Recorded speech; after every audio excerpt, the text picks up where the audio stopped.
Hello everybody and welcome back to my YouTube channel. Thank you guys so much for tuning in as always. Alright, so I just ended week 3. So over these past few weeks I have been doing nothing but tourist things, okay? So in this video I'm going to take you guys with me along my journey of everything that I've seen so far. So this includes all of the monuments, museums, zoos, as well as festivals. So I've been having so much fun, and of course I made sure I filmed it and got footage for you guys. But as you guys know, I didn't just want to go to these things so I could get pictures for you guys, but I wanted to talk to you guys about this and tell you guys what I've learned and everything like that. And just so y'all know, I have learned so much stuff, it is crazy. And so I'm here to share with you guys and educate you guys a little bit as well. And hopefully along the way, you guys will have some fun and I will make you guys laugh a little bit because I always have some sort of amusing moments. So here we go. First things first.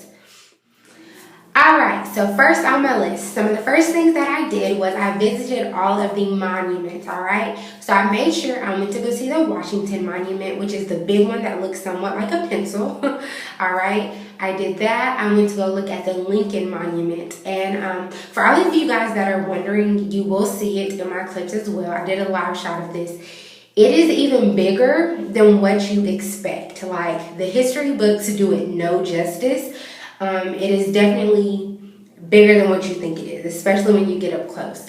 I also looked at the White House.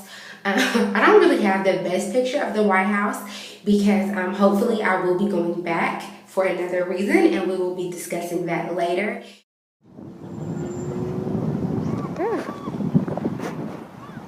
Okay, my friends, we are officially at the Washington Monument.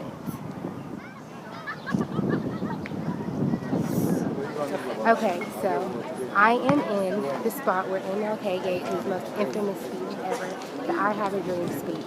So, yes, I'm coming to you guys live, giving you the most exclusive look at my internship here at Washington, D.C. And you can see Jefferson behind me, and below is the Emancipation Proclamation. By the way, y'all, it is like 100 and something steps that you have to climb. I'm sweating and it is hot, but it has definitely been an adventure, and I'm so glad I got to come back to see all of these historic sites. And of course, it is definitely my honor and pleasure to bring you guys here with me as well. So I hope you guys enjoyed all of this footage.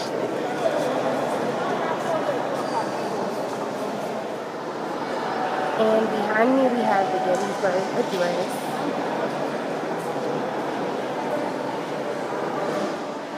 And just for the record, we are on the National Mall where all of the monuments are present. Later on today or tomorrow, I will be going to go view the MLK Monument. I'm super excited to see that. Okay, so as you guys will see, as you watch my video, I was determined to go to the MLK Monument, alright? But I wasn't ready. I was not ready at all, like at all. I advise, if you are going to go, that you know where you're going. Let me throw that out there. Y'all catch it if you want to. If not, you're gonna be like me with like this much water and ready to pass out, okay? Okay, so we are on our way to the MLK Memorial, and just so y'all know, I have been walking 4 hours, literally, trying to get to all these monuments because I know I have to report back to y'all. But y'all, I have been struggling trying to find our brother MLK, okay? They put him all the way out here, and I am struggling. I'm hot and I'm thirsty. I'm gonna pass out here, but I'm on my way, okay? I have got to see this, and you guys have got to see it too, okay? So I'm on my way, y'all, and I'm gonna make sure to get lots of pictures. I don't know if they just haven't updated the signs, but our brother is in the cut. He's like kind of off. It took me a minute to find him, and y'all will see that in the clips. Y'all will see that in the clip because y'all, I was hot. When you watch the clip, just remember I am as hot and as tired as I look. But I did it for y'all. I filmed for y'all. I was going for myself. But I was exhausted. But anyways, it was an awesome experience. It really was. The monument was beautiful. Where it was, aside from it kind of being off away from everything else, it's really nice. It was a beautiful place. There was a bunch of people there. And I really like how they did it because he just kind of on a really big stone by himself in all of his splendor and glory. And they had a plethora of statements that he's made. And I thought it was a really nice touch, not only to have the statements that he said, but when he said them and where he said them. Like, I never knew he went so many places. Like, they had him from Norway, and just different countries, and I thought that was a wonderful touch. So I thought that was awesome, but I really loved it. Once I found it, it was great. It was awesome. I also had the pleasure of going to the Arlington Cemetery, and for you guys who don't know what that is exactly, this has become like a national site. People come from all over the U.S. Here they bury servicemen from present to the past. You have people like Confederate and Union soldiers who were buried here, as well as people like Thurgood Marshall and JFK. So you have a lot of prominent people who were buried here, and they also have a lot of monuments there as well. All right, and servicemen today are still buried there as well, and they still have different ceremonies. They give tours there and things like that. I have been there before, so I didn't necessarily get a lot of pictures of that, but this go round, this is super exciting to me. Why I wanted to go there. The Robert E. Lee House and Memorial is there, and I don't want to make this video super long, but hopefully I can spark some interest in you all, and you guys will look up some of these things, okay? The Robert E. Lee House and Memorial, for some of you guys who do not know, Robert E. Lee was a Confederate general, okay? What sparked my interest in looking this up is that this Robert E. Lee has a day, which is the same day as MLK, which is observed in the state of Arkansas. And I wasn't exactly sure who this man was, but I was like, he has to be somebody, since, you know, he is sharing the holiday with MLK, right? Complete satire if you didn't catch it. So I was like, yo, let me check this out. Like, I have to find out who this man is. Well, come to find out, he's a Confederate general, you know, all for slavery, right? And along the way in my research, he also kidnapped, if you will, free African Americans as well. So I learned a lot of interesting things about this, and come to find out, his house is at Arlington Cemetery.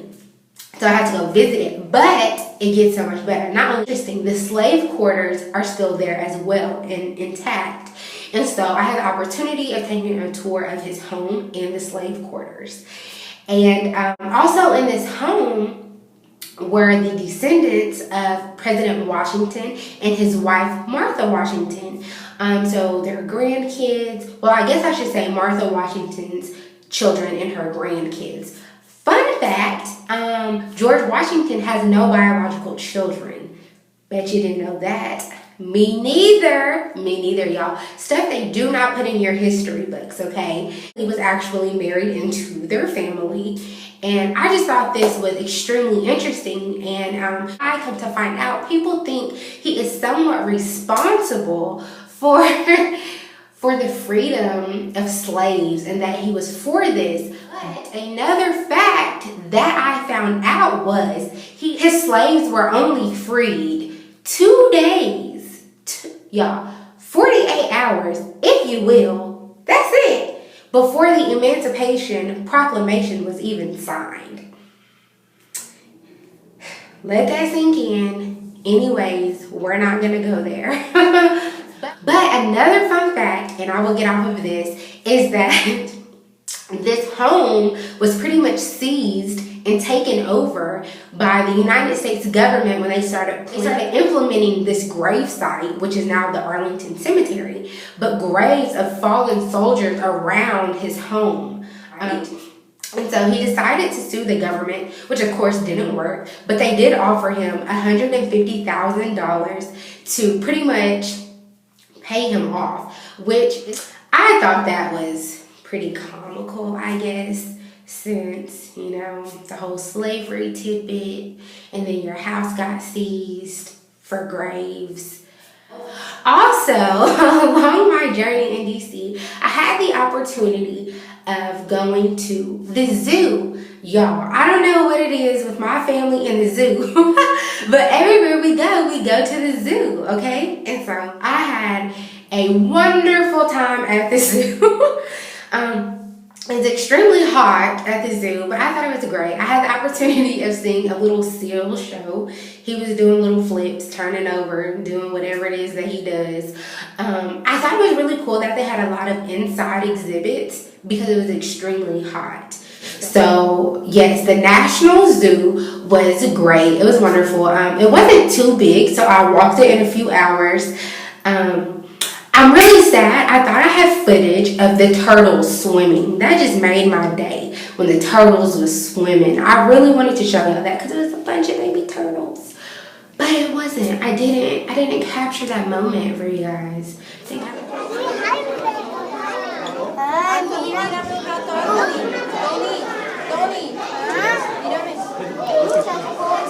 All right, y'all. Let's see what else we can find.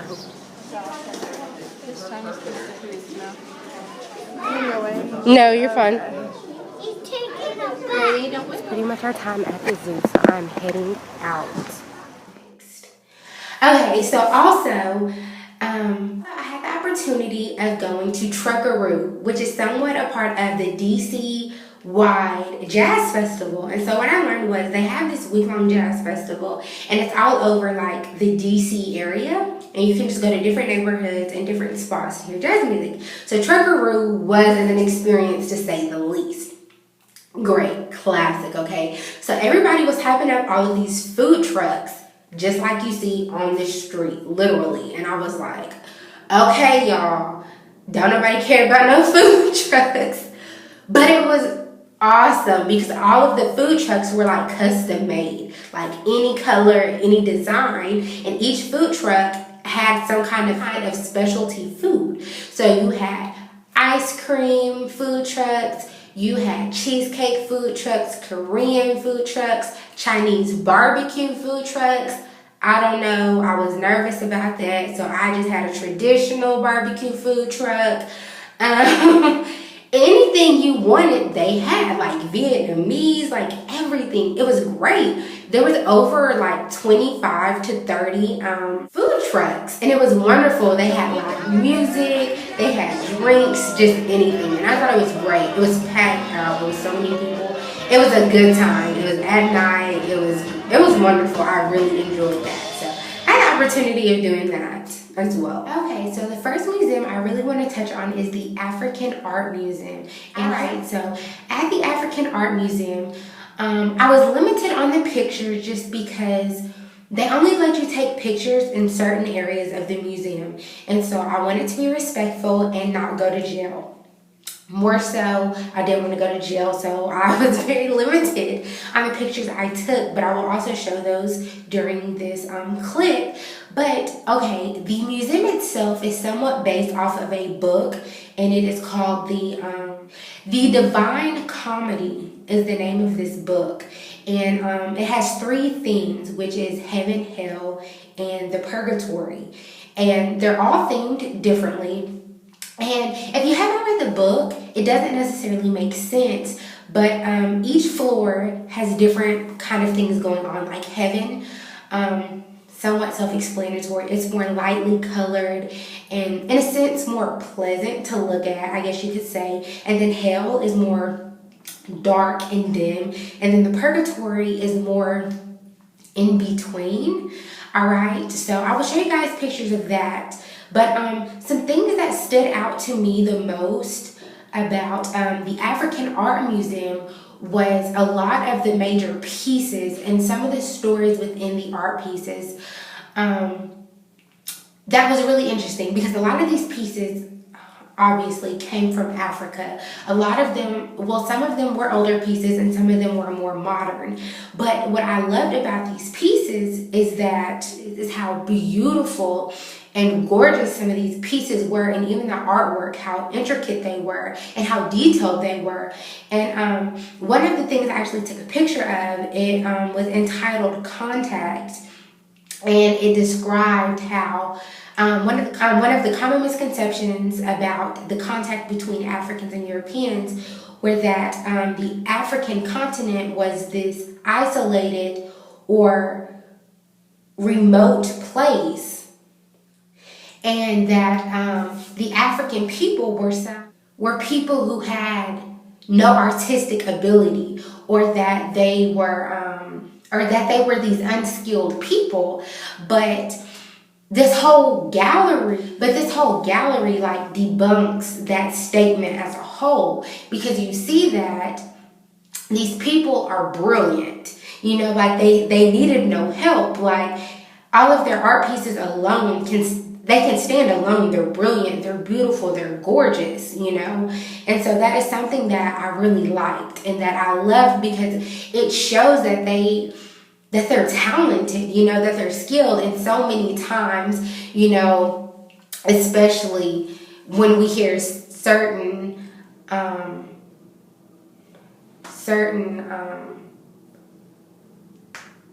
biographies or certain autobiographies or stories, nonetheless, we're told differently, that these people were possibly uncivilized, or they are,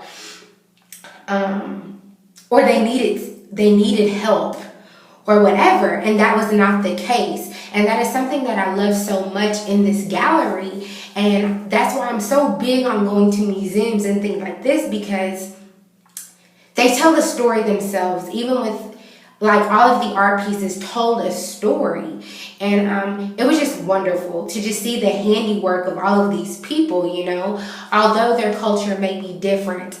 And, I think a lot of times within the American culture, we think different as in bad, or different as, we take different as synonymous to less than, or subordinate, or just not good enough. And that's not the case. It's simply that. It's different. It's unique. But even in its uniqueness, it is beautiful, and it's amazing. It's a work of art. It is simply that, a work of art. And I was so I was so grateful that I had the opportunity to see that. I was so grateful that I had the opportunity to even see that kind of stuff, that I had the opportunity to see those things. But some of the pieces that really stuck out to me that just really blew my mind were, one piece that really stuck out to me was this bullet. It was shaped in a bullet, but it also resembled like a slave ship, and how the slaves would be laid onto the slave ship. But I couldn't get a clear picture of the description, but I can go ahead and explain it to you all. What this was a depiction of a slave ship, and all of the lines were symbolic of slaves, like laying down. But if you step back and you look angle, you may also see a bullet. And so seeing a bullet obviously signifies death, right? So when slaves were being carried over from, Africa to the Americas, they were, in a sense, dying from who they used to be. Their culture was dying. Who they used to be were dying. Their relationships were dying. Their families were dying. Everything about who they were dying. Their languages, everything. It was just dying. And the caption is what really blew my mind, because what you're really looking at is yams. And if I remember correctly, one area in Africa particularly where this artist was from, he used to grow yams. Like, that was one of their favorite foods. That is something they prided themselves in, were these specific type of yams they grew. But when they came over to Americas, they can no longer grow those kind of yams. They can no longer eat those sacred yams that they used to eat at the meals before they came over to the Americas. So part of that aspect of their culture died, along with, them coming over during the time of slavery. And so that really touched me because all of that was in this one piece, and it said so much. And I think I mentioned before that I'm a sociology major as well. Well, that's one of my majors. So that really said a lot to me, because things like that actually, it really touches my heart, because I don't feel like anybody should have to go through that, period. And I don't feel like anybody would agree with that. But I'm just saying in general, that piece really stuck out to me, because I was like, oh my God, something so simple, but we take that for granted. But if that was your livelihood, if that was your everything, and in the blink of an eye, something so simple was just ripped from you, but that meant so much, and it escalated so quickly. So that was one of my favorite pieces that I seen. And yams to a bullet, to a slave ship, to a life, So I really love that piece. I thought that was wonderful. Okay, and then one of the next pictures that I will briefly talk about that really, touched me. In my former glory days, I was nearly in the WNBA. I was that chick, not really, but I did used to play sports. And so I'm really interested into sports and things as far as athletics. And so it was this picture, but it is a slave ship, and then on top of it you see a black male in a boxing ring, as well as the white man and a white man a white man and a crowd behind him. And so I actually have the caption, so I'm going to talk about this piece a little bit.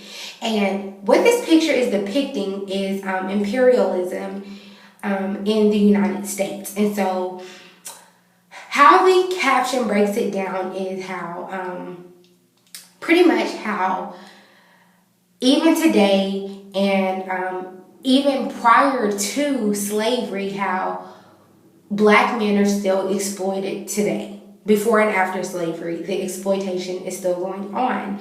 And it really hit me, because even if we move past boxing from, I think they said this was like around the 20s or the 30s or whenever this was, some people would even argue today, or in the 90s or in the 80s, 70s, 60s, whenever, that it could still be connected to today's time. But how they connected it was, in slavery time, we were brought over here and they made money off of us that way. But not only that, but then, they moved past that. We got past slavery, and they're still making money. But now they're doing it through athletics, a better way. And how it still continued today, but just in another way. So it's a new form of slavery. And just how this picture was depicted, I was like, oh no, hold up. Because, now they're standing on top of the slavery ship. So it's almost as if it is, in a sense, it is almost being hidden. That really touched me, because I'm like, oh no, the subliminal messages are just hitting me everywhere. So I really thought that was a really dope piece and really something to think about. So I really liked that piece. I really thought that was an awesome piece. There's other pictures that I have posted as well, but just throughout the museum, it was just mainly artwork. But also, some other things that I gathered from the museum was simply that I had bittersweet moments, because there are so many times that in our history, in today's time, and just in general, that people will have you to believe that we come from a people who were not self-sufficient. That we come from a subservient people, or from people who were uncivilized, or who were savages, or who could not do for themselves. But from this museum alone, the art pieces, the artifacts, the jewelry pieces, the cloths, the materials, the things that they created themselves, you cannot tell me I come from a people who were not self-determined, who were not thriving. You can't tell me that. And if nothing else, that was invigorating within itself. And I'm so happy I had the opportunity to go. Because if you don't educate yourself, and if you don't go to things like this, if you don't have the opportunity to go, you don't even have to go to DC, but if you don't read, if you don't go to local museums, or if you don't even surf the internet, if you don't listen to these kind of things, you'll never know. You'll accept that you come from nothing but slaves, and people will have you believe that is where your lineage stops. That it stops and starts on the cotton fields, and it doesn't.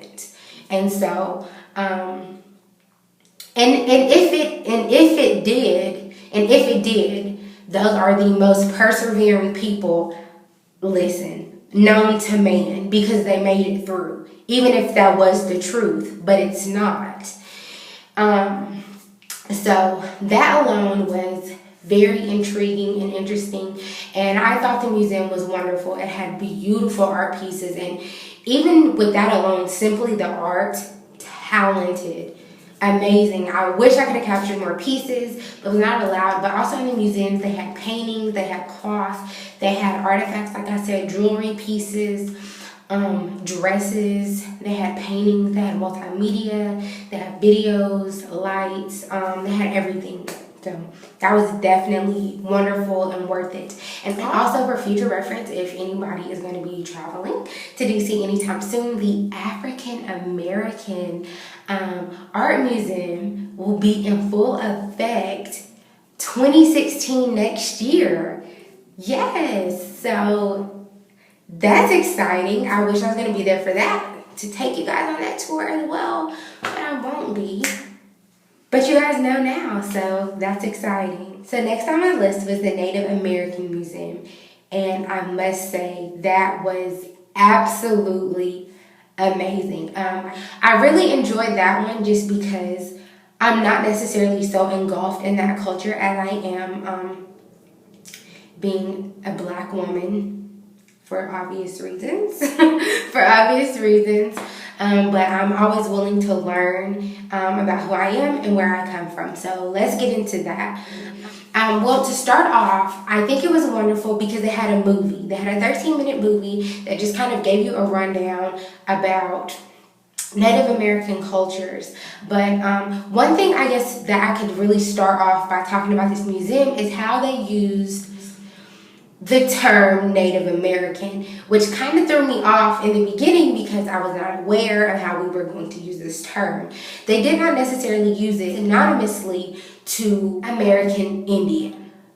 How I have always used the term Native American, I use it with American Indian, same thing. No, that's not what they did.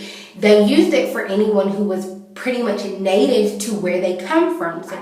So in this museum, they had people from who were Native Alaskan or Native Hawaiian, all of these other native cultures, not necessarily American Indian, but they did have them as well. So I thought that was pretty cool to have them in there also. So from the beginning, when you walk in, they have all of these different introduction pieces. So for instance, they have a welcome piece, and it says welcome to Native America. Then it has the community. It describes Native identities and what that is classified as. Then it talks about the encounter with European cultures or white cultures. And from there, there's about 4 levels. And each level is somewhat different. So I think it was the second level, you could go and it had the universe. And I thought this was pretty cool because the universe section, it talked about the belief systems of each culture, especially then. Because I know now a lot of cultures now, especially now, are Christian. For example, but then, they believed in, the stars or the moon, or they had their specific gods. And so they had different areas you could walk through and things like that. And so one example I thought was really cool was the hoopah. And so another part of this that I thought was really cool is that they had a lot of major timelines. So they did it from the time of from the encounter to the removal to all of these treaties, and they described everything in depth. They had all of these fun facts. Well, I don't know if they would be considered fun facts, but they had all of these facts that you may not know or read about. Down below, they even had people performing stomp dances and things like that. It was really great. It was an awesome experience. They had flags everywhere of a lot of the Native nations. I even seen my own personal, which is the Chickasaw Nation. So it was really exciting and great to see that hanging up. And I thought it was a really informative museum because they had a lot of things that a lot of people don't know and are not aware of. And I thought that was really good. They did a really good job of explaining a lot of different laws or acts that were passed. For example, they had like the 1978 Indian Child Welfare Act. They had a lot of really good walk-in exhibits as well, and a lot of good pieces that you just could walk by and read about. I think they did a really good job of explaining the basic things that those of us within the Native American community know and that those who are not in the community may not know. Simple things such as they touched on the blood quantum numbers and the CDIB cards, which a lot of people don't really know about.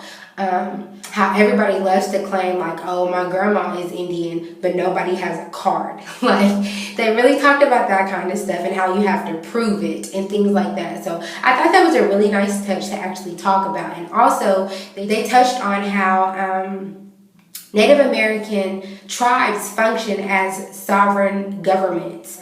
And I thought that was really good to actually discuss and talk about because a lot of people don't know those kind of things. And another really great touch to this museum is that no matter what was going on, I really loved how it wasn't a biased museum as it could have been, and rightfully so, but it wasn't. No matter what was really going on, they showed both sides, like literally. So whenever they talked about a treaty, rather than just saying like, oh, we were cheated by the white man, they were like the viewpoint of the United States and the viewpoint of the Native Americans. You know, it was never just like us versus them. It was like, this is what they thought and this is what we thought. And I thought that was a really nice touch because sometimes, you know, it's really easy to get carried away and to become extremely biased and to just go off the deep end, you know, and be on 10. Like, it's really easy and even understandable sometimes, but they refrained from that. And I thought that was a really nice, you know, gesture. But also, what I really loved about this museum is just how everything was displayed and how organized everything was. There was a lot of order and organization, and I really appreciated that because there were so many things that even I didn't know, and I learned so much in the museum is that I have an even greater appreciation about who I am and where I come from. Because I know even at times like the history in America is not bright at all. And so to know that I come from a people even on that side of resilience and determination just does something to me. And I think it's such a beautiful thing because and I think it was wonderful how they touch on the boarding school aspect because I know a lot of people aren't even aware of that. And I wasn't until here recently how there were so many boarding schools in the state of Oklahoma that I'm sure you all may have heard this phrase, but you know, kill the Indian but save the man. Like they were dead serious, you know, sending these children to these boarding schools to hope that they could eradicate their culture and their language. And a lot of times they were successful. And there were even pictures in the museum, you know, of the children before and the children after the boarding school, and they look like completely different kids. And to think that someone tried to strip you of who you were completely, and a lot of times they were successful, is just disheartening to me, and it is completely sad. And then it was also very interesting because it's always completely mind-boggling to me what is allowed to stay in our history books and what are not. But a lot of the statements that somehow they found to implement in this museum of our wonderful past presidents, Andrew Jackson, Abraham Lincoln, and all the other wonderful greats that we have had in the White House, about how, Native Americans were nothing but savages and could not be left in the wilderness alone, because America would continue to be nothing but the wilderness, whatever, so on and so forth. It just continues to blow my mind. But to know that, I come from a lineage of people on both sides who are nothing but conquerors, it's just overpowering to me. And so I guess the message that I want to get across to you all is, if nothing else, to educate yourself.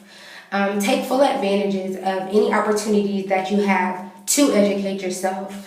I have a lot of fun here, and I love being here, and it's so much fun, but I never take any opportunity for granted. And if there's anything that I can share with anyone, whenever you do have a chance, don't ever just squander it. There's so much more than just going out and having fun, but learning can be fun.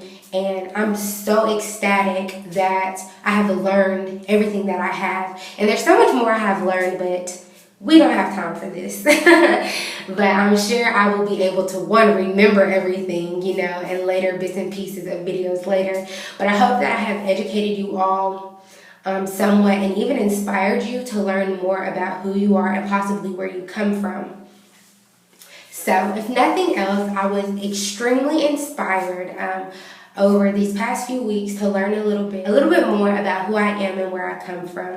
If you've taken nothing else, one thing that I will tell you is that never let anybody tell you who you are or where you come from unless you know it is true, okay? Never let anybody put you down about who they think you are. Learn for yourself, research for yourself, okay? Hey, we are at the botanical gardens, okay? Look at all the pretty flowers.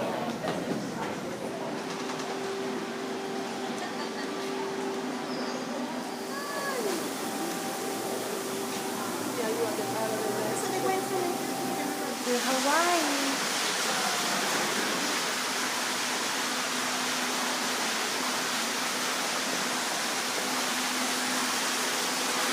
Hanging out around the National Mall. I'm on my way to go see MLK. And y'all, I hear gospel music. Yes, so I'm gonna go check that out. So it looks like they're having a big rally here on the National Mall. And I always want to know that the name of God has not left our nation completely. If you're walking by this east and this night, come on, I have no witnesses. If you're walking